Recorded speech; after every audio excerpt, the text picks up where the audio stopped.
हाँ देखिए जरा, सभी लोग समझने का प्रयास करिए। आज बहुत अच्छी अच्छी चीजें समझाएंगे। सबसे पहले विजन एंगल, दर्शन कोण।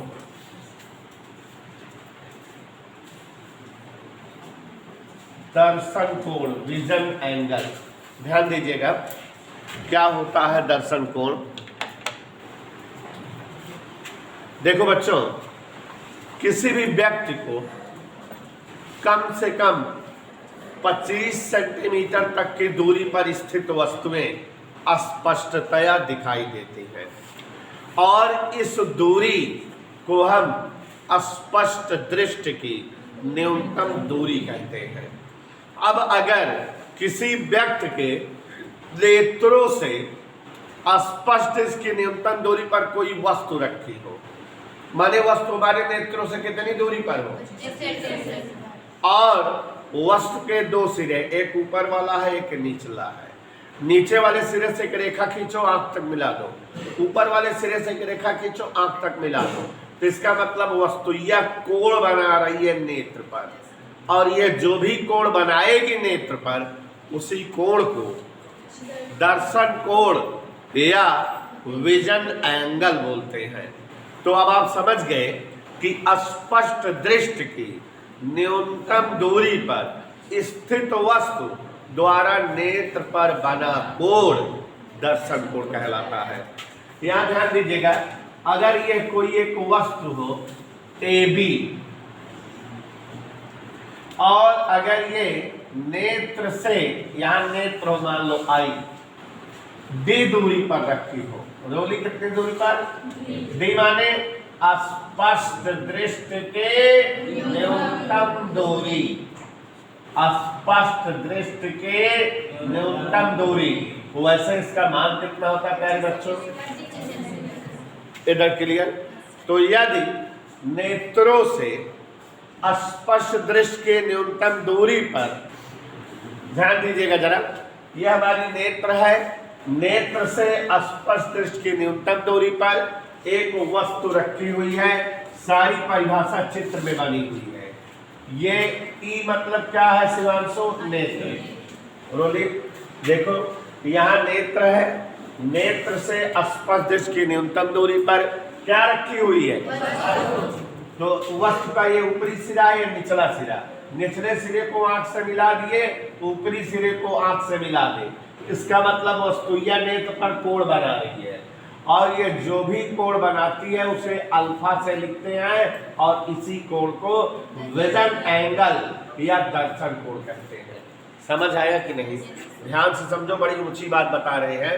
अनुज तुम भी जान गए अभी तक, क्या बता दिए हम, स्पष्ट दृष्टि के न्यूनतम दूरी पर स्थित वस्तु, ये जो है द्वारा नेत्र पर बना कोण दर्शन कोण कहलाता है। यदि कोई वस्तु नेत्र से D दूरी पर हो, माने स्पष्ट दृष्टि की न्यूनतम दूरी पर हो, माने 25 सेंटीमीटर की दूरी पर हो, तो वह वस्तु नेत्र पर जो भी कोण बनाएगी उसी कोण को हम क्या कहेंगे, किस अक्षर से लिखेंगे? एक और बात, चित्र देखो समझ में आ जाएगी। अगर ये वस्तु छोटी है तो ये कोण भी छोटा बनेगा, और अगर ये वस्तु बड़ी होती तो कोण बड़ा बनता। माने छोटी वस्तुएं नेत्र पर छोटा दर्शन कोण बनाती है, और बड़ी वस्तुएं ऐसे एक और चीज। इसका मतलब आप जो है, अगर हम कहें कि रामलाल और श्यामलाल दो वस्तु है, रामलाल नेत्रों पर 30 अंश का दर्शन कोण बना रहा है, और श्यामलालवा नेत्र पर 40 अंश का दर्शन कोण बना रहा है। तुरंत टाइट भौकाल, श्यामलालवा ज्यादा दर्शन कोण बना रहा है, मीन श्यामलालवा इज लंबा देन रमलालवा, माने श्यामलालवा जो है रमलालवा से बड़ा है। तो कहने का मतलब दर्शन कोण के आधार पर पता लगा सके हैं कौन वस्तु बड़ी है, कौन वस्तु छोटी। वस्तुएं दर्शन कोण हमेशा छोटा बनाती है, और बड़ी वस्तुएं दर्शन कोण हमेशा। तो बात समझ में आई, क्लियर हो गया? नेत्रों से स्पष्ट दृष्टि की न्यूनतम दूरी पर स्थित वस्तुओं द्वारा नेत्र पर बना कोण दर्शन कोण कहलाता है। किस अक्षर से लिखे हैं? पक्का। और छोटी वस्तुएं दर्शन कोण छोटा बनाएंगी, बड़ी वस्तुएं दर्शन कोण क्लियर? इतना समझ में आया बेटा? स्वतः हंसते हुए समझो। नेत्रों से स्पष्ट दृष्टि की न्यूनतम दूरी पर स्थित वस्तु द्वारा नेत्र पर बना कोण दर्शन कोण कहलाता है। किस अक्षर से लिखा जाता है बेटा? ठीक है, समझ में आ गया? अच्छा, अब एक चीज और समझो, इन सब की बेटा जरूरत है हमें, इसलिए इन्हें बता रहे हैं। ध्यान दीजिएगा जरा। बीटा कोण, अनुराग कौन कौन? जान लीजिए क्या है। अल्फा तो जान लिए, बीटा क्या है। देखो ध्यान सुनना, अगर हमारे नेत्रों के सामने वस्तु ना हो, डायरेक्ट वस्तु ना हो, कोई यंत्र रखा हो, अगर सुमित नेत्र के सामने कोई प्रकाशी के यंत्र हो, मतलब जैसे हम सूर्यदर्शन लगा लिए हुई, दूरदर्शी लगा ली हुई या चपना लगा ली हुई, तो नेत्रों के सामने क्या आ गया है? प्रकाशिक यंत्र। और ओकरे बाद वस्तु धरी, तो अब वस्तु के करे सामने हो गए प्रकाशिक यंत्र के। प्रकाशिक यंत्र होता है तो देखा चपना लगाए है हम और या सामने वस्तु धरे है, तो ये वस्तु किसके सामने है? प्रकाशिक यंत्र के। तो प्रकाशिक यंत्र क्या करेगा? इस वस्तु का प्रतिबिंब बनाएगा ना। और ये जो प्रतिबिंबवा है, अगर ये आखिर कोण बनवाए तो यही कहा जाता है बीटा कोण। मतलब ये आपकी जो है, अगर नेत्र है, नेत्र के सामने ये क्या आ गया? प्रकाशिक यंत्र। और अब क्या रख दिए हम इसके सामने? तो इस वस्तु का प्रकाशिक यंत्र द्वारा, जैसे यहां किरणें आएंगी और ये ऐसे प्रतिबिंब बना देगा। ये क्या बनाएगा? कब प्रकाशिक यंत्र में दो लेंस लगा रहा था तो एक का प्रतिबिंब बना, एक का प्रतिबिंब कुछ और बन जाता। तो हम यह कहा भाई अंतिम प्रतिबिंब, आखिरी वाला जौन बना, इन नेत्र पे जौन कोण बनवाए, यही कोण के क्या कहा जाता है? बीटा कोण। अब समझ में आए कि ना? अब परिभाषा चलो पढ़ा जाए, मजा आए। प्रकाशिक यंत्र के द्वारा किसी वस्तु के बने अंतिम प्रतिबिंब के द्वारा नेत्र पर बना कोण इधर क्लियर। कौनो मास्टर पैदा ना भगत प्रतापगढ़ में यह परिभाषा समझा के तोड़ के रटाए थे। अर्जुन सर आए एकदम घमंड के बात करते ही मान लिया, ऐसे तोड़ रटाई नहीं पाइए, खुद ही ना क्लियर है जैसे हम क्लियर करा होता है। फिर से समझा, प्रकाशिक यंत्रों के द्वारा वस्तु के बने अंतिम प्रतिबिंब द्वारा नेत्र पर बना कोण। फोटोइया दिमाग में बैठ गए कि नेत्र है, सामने यंत्र है, वस्तु है, वस्तुइया के फोटो बनी, फोटोइया आखिर कोण बने, वह बीटा कोण। समझ में आया? प्रकाशिक यंत्रों के द्वारा वस्तु के बने अंतिम प्रतिबिंब के द्वारा नेत्र पर बना कोण। ये सब भौकाल की मामले हैं। क्यों ऐसा किए? क्योंकि हमको अल्फा और बीटा की परिभाषा नहीं देनी है। हमसे बेटा आपको बताना चाहूँगा कि जैसे आप निबंध लिखते हो तो निबंध में सबसे पहले हेडिंग डाला जाता, लिखो पहले हेडिंग डाला जाता है रूपरेखा या पॉइंट्स, माने जैसे उसमें कौन कौन पॉइंट पर वर्णन है, प्रस्तावना, मनाने का समय, मनाने का कारण, मनाने से लाभ, मनाने से हानि, उपसंहार, पॉइंट बना के वर्णन करते हो ना।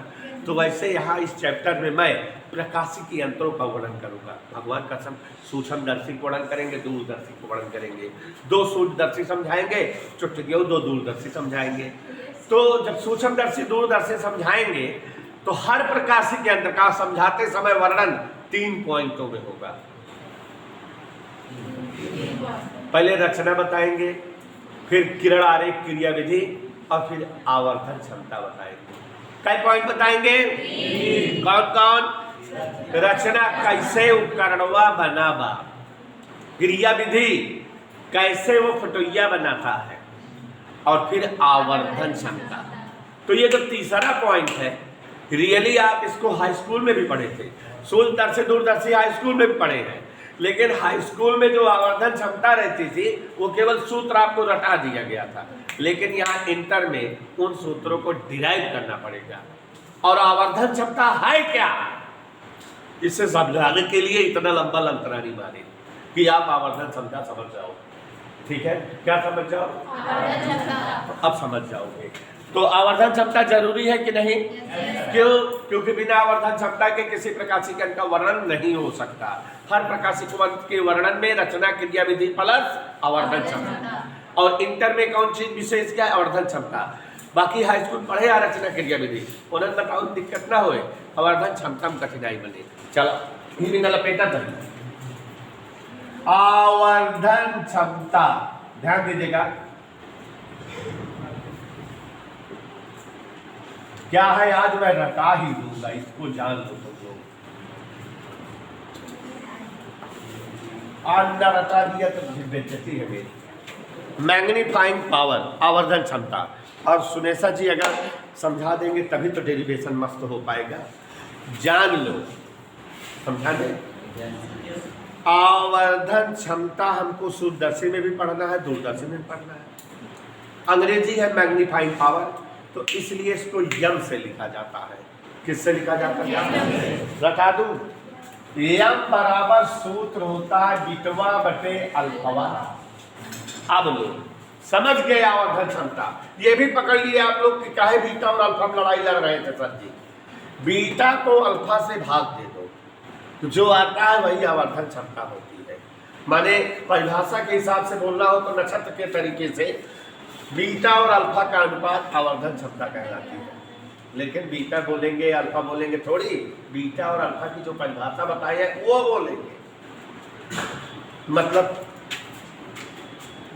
आवर्धन क्षमता यम बराबर अगर बताना हो तो बीटा है, बीटा भी मैंने बताया क्या है, प्रकाशिक यंत्रों द्वारा किसी वस्तु के बने अंतिम प्रतिबिंब द्वारा नेत्र पर बना हो तथा स्पष्ट दृष्टि की न्यूनतम दूरी पर स्थित वस्तु द्वारा नेत्र पर बने कोण का आवर्धन क्षमता कहलाता है। तोड़ तोड़ के जोड़ दिए, पहले तोड़ूंगा फिर फोड़ूंगा फिर जोड़ूंगा। देखो बन गया परिभाषा की नहीं? तो यहाँ प्रकाशिक यंत्रों द्वारा किसी वस्तु के बने अंतिम प्रतिबिंब द्वारा नेत्र पर बना कोण बीटा, और नीचे का लिख देंगे दर्शन कोण अल्फा। चाहे दर्शन कोण डायरेक्ट लिख दी और चाहे वो परिभाषा मार दी। स्पष्ट दृष्टि की न्यूनतम दूरी पर स्थित वस्तु द्वारा नेत्र पर बना कोण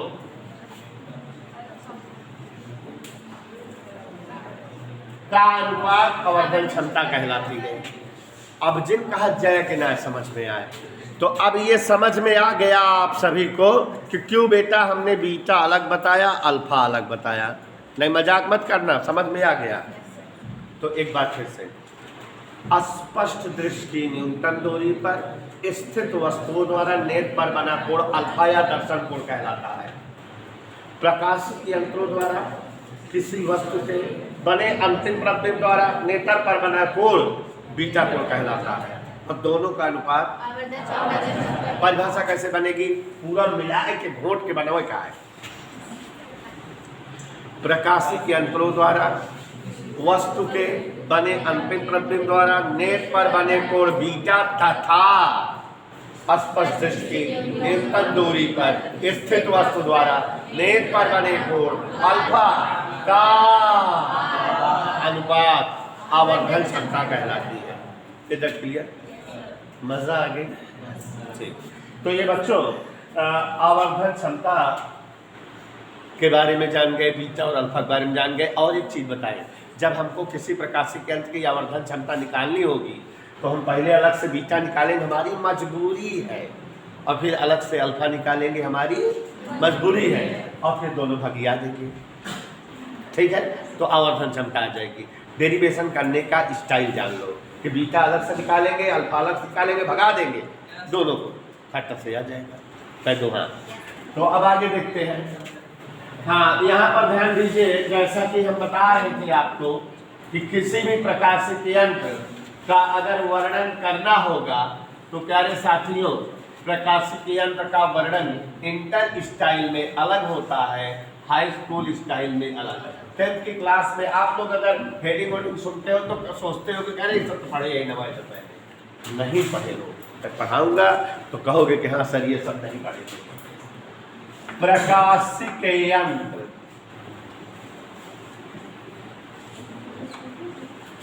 गौर फरमाइएगा, का वर्णन करना हो, मेनली दो ही प्रकाशिक यंत्र है, दूरदर्शी और सूक्ष्मदर्शी। इनका वर्णन करना हो अगर तो 3 स्टेप में किया जाता है। पहले किसी भी प्रकाशिक यंत्र का वर्णन करने के लिए रचना या डायग्राम, वह यंत्र किस तरह से बना है, ये बताया जाता है। फिर उसके बाद उस यंत्र की क्रिया विधि, how the process of work for that optical instrument, वो कैसे वर्किंग करता है, क्रिया विधि, और वो भी किरण आरेख सहित।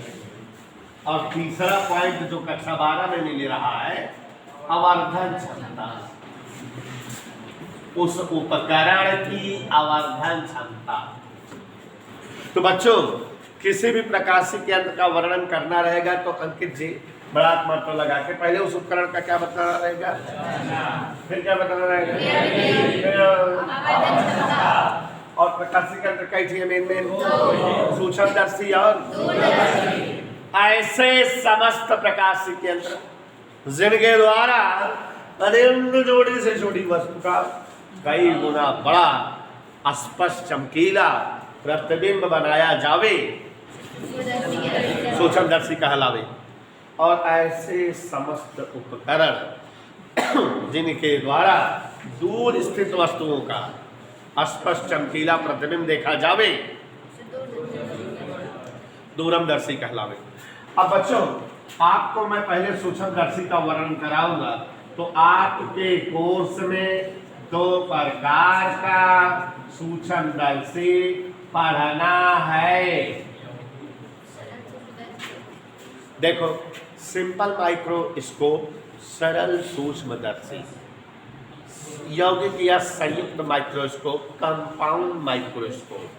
ठीक है, 2 प्रकार के सूक्ष्मदर्शियों को पढ़ना है आपको।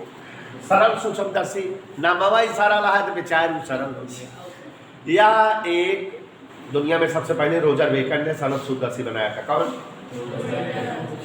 Roger Bacon. तो यहाँ ध्यान दीजिए जरा नक्षत्र, कि एक ऐसा सूक्ष्मदर्शी जो किसी वस्तु का 50 गुना बड़ा से 500 गुना बड़ा प्रतिबिंब बना कर दिखाए। माने बहुत छोटी वस्तु है, उसका जब 50 गुना बड़ा दिखने लगेगा आकार, तो थोड़ा दिखने लगेगी।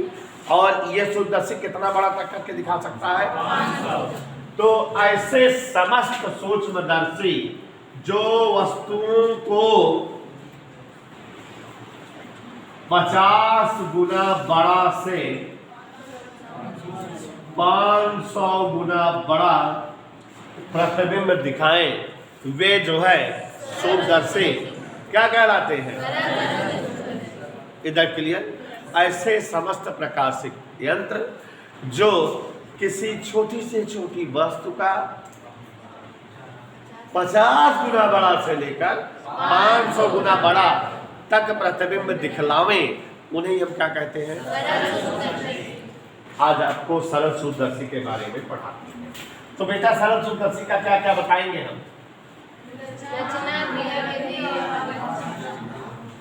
पक्का? चलो आज बता ही दे, आज सरल सूत्रदर्शी पढ़ाई।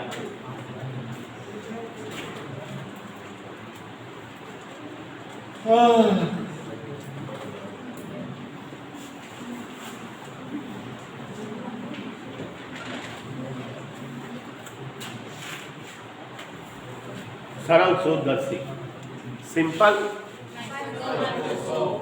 चलो मजा लेते हैं। क्या पहले रचना क्रिया विधि। देखो ऐसा है बेटा, बड़ी अजीब बात है कि ये नाम इसका सरल सूत्रदर्शी है कि ये इतना ज्यादा सरल है कि हम और आप इसको बना सकते हैं, इजीली बना सकते हैं। नाम है सरल है तो सरल है तो बने लेवे कर। रचना कैसे होती है? आप अगर कभी बैडमिंटन खेले हो, ना खेले हो तो खेलते हुए देखें, तो बैडमिंटन में एक चीज होती है रैकेट और दूसरी होती है चिड़िया, दो ही चीजें तो होती हैं। तो बैडमिंटन का सकल सूरत याद करो, मन में याद करो बैडमिंटन कैसे होता है। याद आया? होता क्या है? राजाओ, एक धातु का गोल फ्रेम होता है, उसमें हैंडल लगा होता है और इस गोल फ्रेम में तार की जाली बनी रहती है। प्लास्टिक के तार की या जो है लोहे के तार की क्या रहती है? जाली। और इसे आप क्या कहते हो? रैकेट। ऐसे होता है। अब अगर हम वैसे ही रैकेट लें, माने प्लास्टिक का या धातु का एक गोल गोल फ्रेम लें और हैंडल लगाए रखें और इस फ्रेमवा में तार की जाली के बजाय एक जो है छोटा सा नन्हा सा कम द्वारा कम फोकस दूरी वाला उत्तल लेंस फिट कर दे, बन गया सरल सूत्रदर्शी। यही है सरल सूत्रदर्शी। समझ आया? प्लास्टिक या धातु का क्या होगा? हैंडल युक्त, और इस गोल फ्रेम में क्या लगा दिया जाए? उत्तल लेंस, कम द्वारा कम फोकस दूरी का। तो यही क्या बन गया? सरल सूत्रदर्शी। अब आप याद करो दिमाग में कि ऐसी चीज तो आपने देखा है अपने जीवन में, सच में देखा है। अगर महंगी वाली ज्योमेट्री बॉक्स खरीदो जो थोड़ा महंगी होती है, तो उसके अंदर कभी कभी एक प्लास्टिक का पीले पीले कलर का हैंडल लगा हुआ और प्लास्टिक का ऊपर जो है कवर लगी हुई दिखा रहता है, लेंस लगा रहता है ऊपर, वही है सरल सूत्रदर्शी। या जो बायो वाले बच्चे इंटर में बायो पढ़ते हो, डिसेक्शन बॉक्स जो होता है, स्लाइड लाइड वाला बॉक्स जिसमें कैंची पैची सब रखी रहती है, उसमें भी रखा रहता है। या आप अगर कभी मेडिकल स्टोर वगैरह जाओ या जनरल मर्चेंट की दुकान पे जाओ, तो उसका जो दाम प्रिंटेड लिखा रहता है, बड़ा नन्हा नन्हा रहता है। तो दुकान वाला इसे निकालता है, एक डंडा युक्त ऊपर लेंस बड़ा लगा रहता है, उसमें इसे लगा देखता है, 45 रुपये 95 पैसे बाद पढ़ देता है। तो वो है क्या? सरल सूत्रदर्शी। या आप टीवी पे प्रचार देखते हो दांत उठ कर, तो डॉक्टर साहब से सफेद गाउन पहने आला वाला लगाए रहा थे और एक चीज से हैंडल पे जो ना लोहे के ऊपर जो दिखा रहे में लोहे के फ्रेम रहा था और मैं लेंस लगा रहा, दांत क्या देखिए आपके दांतों कितने वायरस है, कीड़े दिखाते हैं, खोल के करिए साफ एकदम चमचमा। तो अब वो क्या है?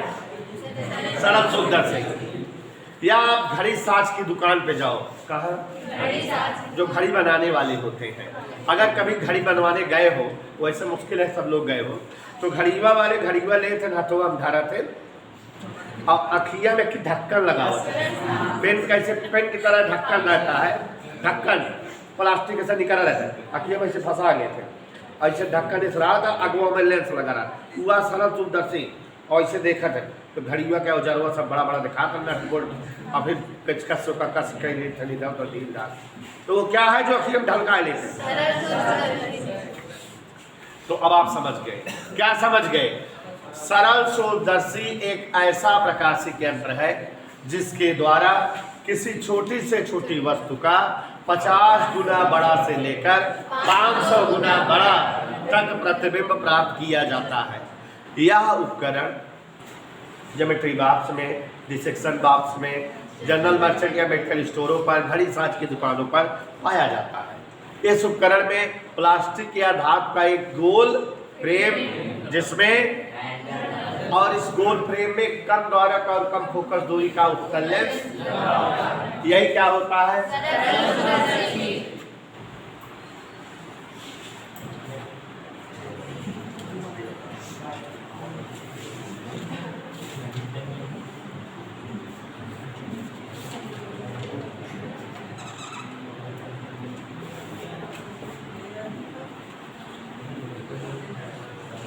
प्लास्टिक या धातु का क्या है? बोल फ्रेम हैंडल युक्त दिख रहा है, पेंसिल से सेट रहता है। और इसी में कम द्वारक और कम फोकस दूरी का एक क्या लगा रहता है, यही क्या है हमारा। कोई दिक्कत समझ आया? हो गया कि नहीं? तो क्या चीज पता लगा गई है? रचना। अब क्या बताए? क्रिया विधि। बड़ा मजेदार है। जिस सरल सूक्ष्मदर्शी के द्वारा देखना होता है उसे सरल सूक्ष्मदर्शी के बहुत नजदीक रखते हैं।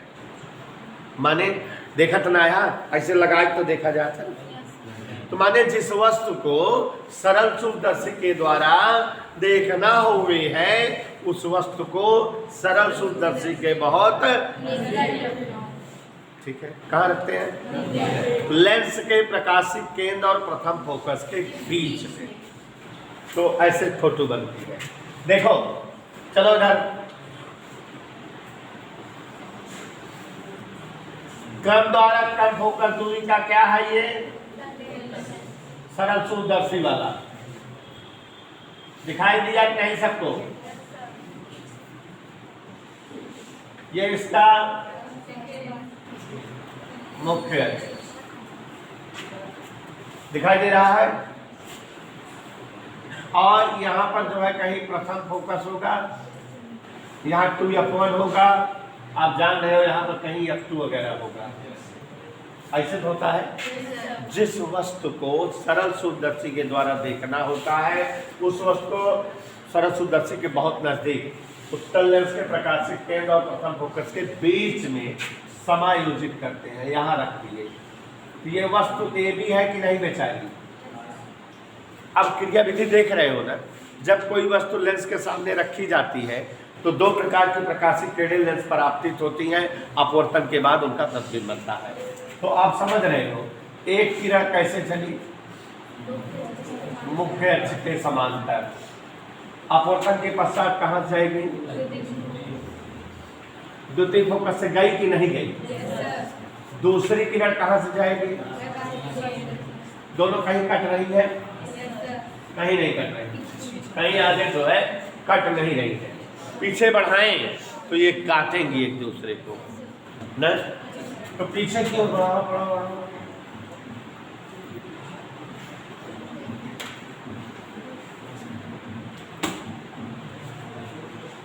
दोनों कट गई कि नहीं? जहां कट गई वही वस्तु का क्या बन जाएगा? प्रतिबिंब। देखो कैसे बना, बड़ा सीधा आभासी। ए डैश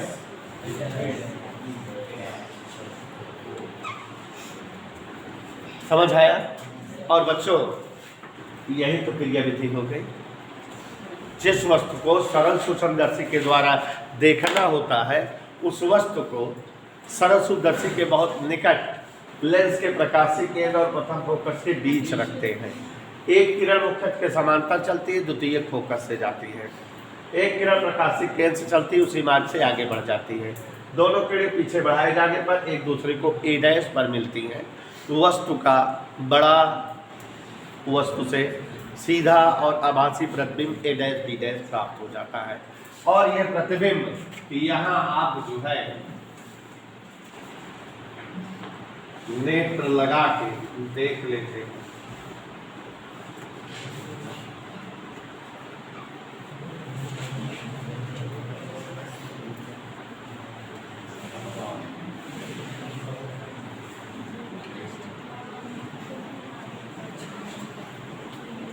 कोई दिक्कत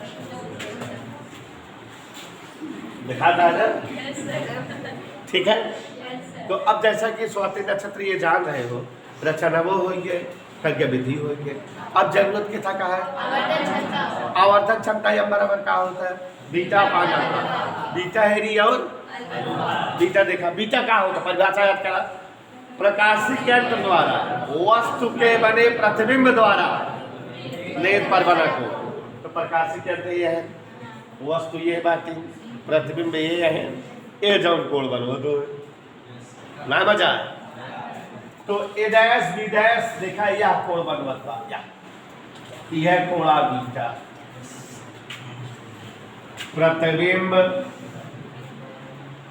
ए डैश बी डैश द्वारा नेत्र पर बना कोण। फोटो देखते बताओ, यही बीटा है और यही ए ओ बी है, इस त्रिभुज में भी है।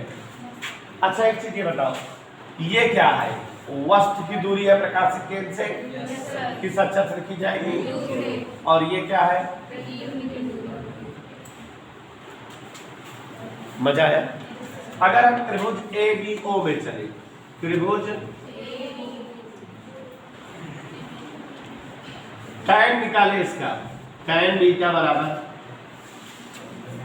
लंब बटे आधार ए बी बटे ओ बी।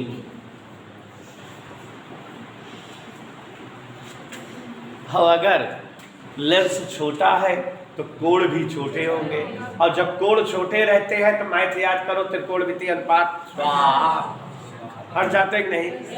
तो tan थीटा क्या उठेगा? केवल थीटा। यहाँ ओ बी माने ओ से बी नहीं मजा आया। अल्फा निकाले, बीटा पा गया कि नहीं? अल्फा परिभाषा याद करो, क्या है जीवन में अल्फा परिभाषा? स्पष्ट दृष्टि न्यूनतम दूरी पर।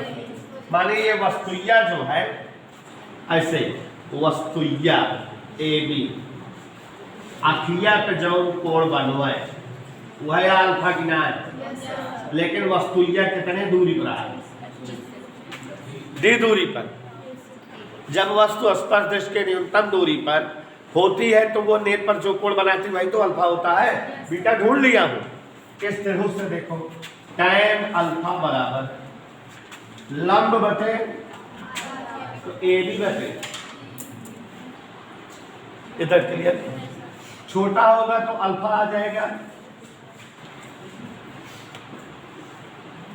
किसका किसका मान आ गया? नहीं मजाक मत करना, हमसे पसंद नहीं है हमको। किसका किसका मान आ गया? पक्का विश्वास है? इसलिए यम बराबर क्या सूत्र होता है?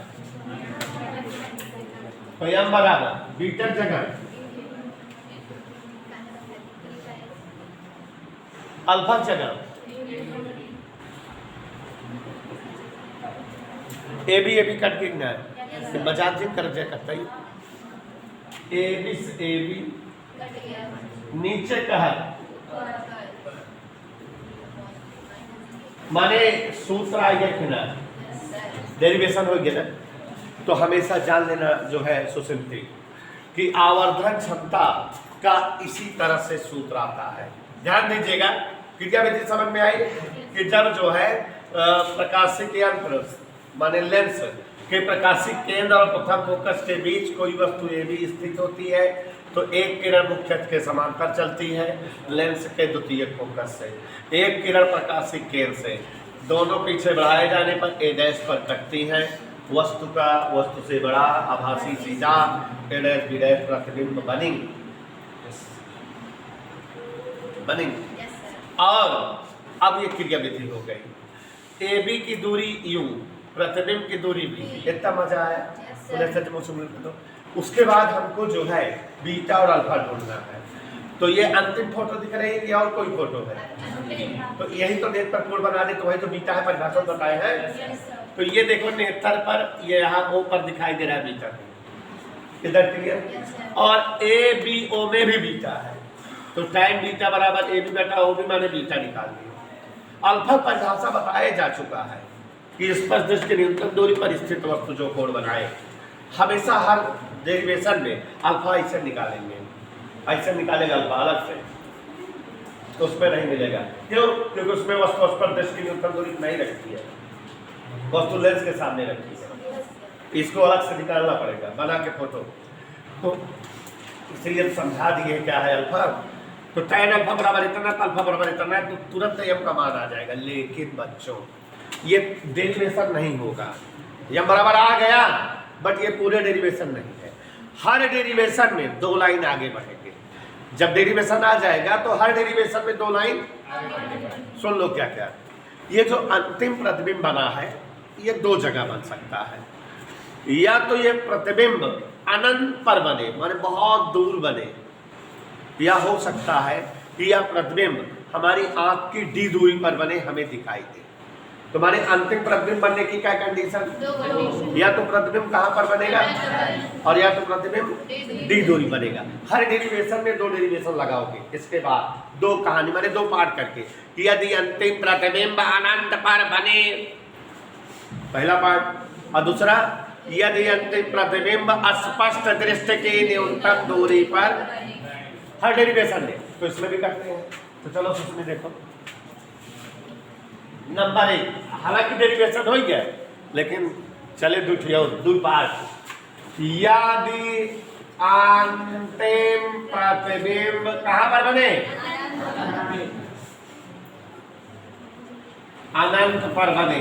और एक चीज सुन लो, जब अंतिम प्रतिबिंब अनंत पर बनता है तो इसे श्रांत नेत्र अवस्था कहते हैं। बोर्ड पर लिखा है श्रांत नेत्र अवस्था। कभी कभी अनंत पर ना बनने कह देता है कि श्रांत नेत्र अवस्था में, माने अंतिम प्रतिबिंब कहां पर बना है? अनंत।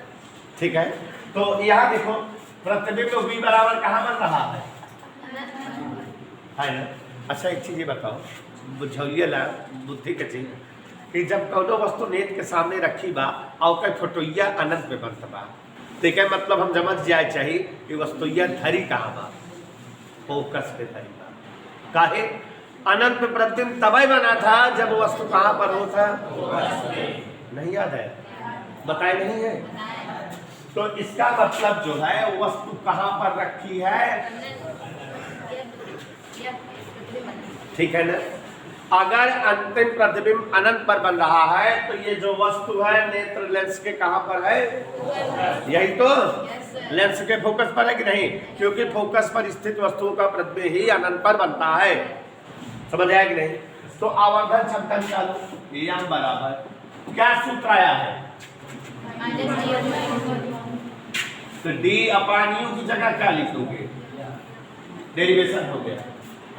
यू की जगह क्या लिखोगे? क्योंकि यू एफ आ गया है ना, सूत्र हो गया कि नहीं? तो ये श्रांत नेत्र की कंडीशन में सरल सूत्रदर्शी के लिए आवर्धन क्षमता का डेरिवेशन आ गया। और बच्चों ऐसे सवाल दे देता है, एक सरल सूत्रदर्शी में लगे लेंस की फोकस दूरी 5 सेंटीमीटर है, तो इसकी आवर्धन क्षमता बताओ, कैसे निकालोगे? तुरंत minus D upon F. D की जगह क्या लिख दोगे?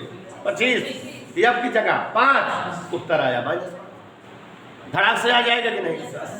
कक्षा 10 में इस फार्मूले को देखे हो, डेरिवेशन नहीं देखे हो, करा दिए डेरिवेशन। एक और सूत्र देखे हो, देखो अभी अंतिम प्रतिबिंब कहां पर बने? कहां पर बने अंतिम प्रतिबिंब? डी पर बने। स्पष्ट दृष्टि के इधर देखो, u बराबर b। अंतिम प्रतिबिंब कंडीशन लगा रहा है कि यदि अंतिम प्रतिबिंब स्पष्ट दृष्टि की न्यूनतम दूरी पर बने। प्रतिबिंब कहां पर बने? स्पष्ट दृष्टि, यही तो कह रहा है। तो देखो सूत्र क्या होता है, 1/f बराबर 1/b माइनस 1/a। इस सूत्र का प्रयोग करते हैं। यहां ध्यान दीजिए जरा, पहली कंडीशन हमने बताया आपको कि अंतिम प्रतिबिंब अनंत पर बने। डेरिवेशन समझा रहा हूं, ध्यान से मन लगा समझो, जहां ना समझ में पूछो, क्योंकि इंटर में डेरिवेशन करने को होता है, समझे? हाई स्कूल वगैरह में आप डेरिवेशन नहीं करे हो, डायरेक्ट सूत्र पढ़े हो। बड़ा मजेदार स्टाइल बता रहे, कभी जिंदगी में कोई नहीं पढ़ाएगा। ध्यान दो, अंतिम प्रतिबिंब जब अनंत पर बन रहा था तो माने वस्तु दूरी फोकस हुई, तो जहां यूं था वहां आप लिख दिए, डायरेक्ट काम हो गया। लेकिन अब क्या कह रहा है कि प्रतिबिंब कहां पर बन रहा हो? स्पष्ट दृष्टि न्यूनतम, माने ये जो v है यही क्या हो? d। तो हम तो यू भी पे सूत्र पढ़े हैं, 1/f बराबर, ऐसे हर डेरिवेशन लगाएंगे जैसे यहाँ कर रहे हैं, अच्छे समझ लो, समय आ जाएगा। 1 बटा f बराबर 1 बटा b माइनस 1 बटा u पढ़े हैं। चलो 1 बटा f बराबर 1 बटा b की जगह क्या लिखें? अब माइनस 1 बटा u। u देखो इधर होता है तो माइनस में रहता ही है। d से गुणा कर दे पूरी तरह। किससे गुणा? तो देखो ये d अब आ गया, ये d कट गया, यहाँ minus minus plus d upon you. नहीं समझ में आया? तो d अपान यू बराबर क्या होगा? ये पूछे तो ये इधर आ जाएगा। तो m बराबर, हमको तो आवर्धन क्षमता चाहिए। m बराबर क्या है? माइनस d अपान यू का वैल्यू नहीं डालिए, क्या आया? अगर आप लोग कक्षा 10 में सीरियसली पढ़े होंगे तो ये सूत्र आपने देखा होगा कि सरल सूत्रदर्शी की आवर्धन क्षमता m बराबर 1 प्लस डी अपान f और स्थिरांक मेथ के लिए m बराबर d अपान f। देखो दोनों सूत्रों में क्या फर्क है? ये एक बढ़ गया है, वो एक कम है, बस यही इतना फर्क है। तो डेरिवेशन हमने निकाल के दिखाया। सरल सूत्रदर्शी नाम ही सरल है तो डेरिवेशन भी सरल है।